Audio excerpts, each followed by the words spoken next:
In '86, Joe Arthur built a Bible school in Kenya that would serve as a training center for Kenyan pastors, Kenyan leaders, and also for the other nations. And we have been working there since 2008, when God brought us to Kenya as missionaries.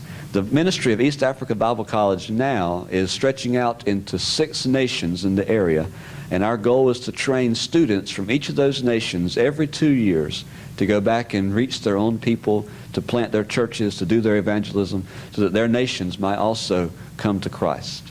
We are seeing that the Kenyan ministers, the East African people, can go places we can't go and do things that we can't do. So God has positioned us to help raise them up, the ones that God has called, so that they can do what He's called them to do.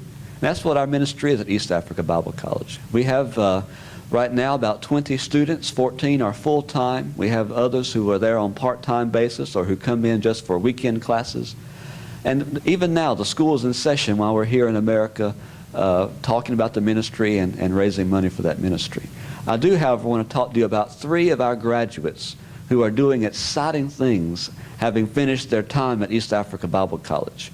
Many of our graduates are either church planters or pastors who have come to the Bible school after recognizing, you know, I need more training to do what God has called me to do more effectively. And they go back when they leave to their churches and to their ministries and continue what God has given them to do. A few of our students are doing some very unique things. We have one student named Cleophas. Cleophas was the youngest member of his family. He was with his mother when she was a widow, and he saw her suffer as a widow. And he said, you know, I have a calling of God, because of what I've seen, to reach out to widows. After he finished his work at East Africa Bible College, he began a ministry to widows in his community in a place called Longus. Every Saturday, he invites all the widows to come. He provides a meal for them. He provides training and teaching for them.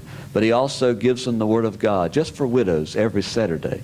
And you can see on our table in the back a picture of this ministry where more than 50 women gather every Saturday to hear the encouragement that comes from the Word of God. Another one of our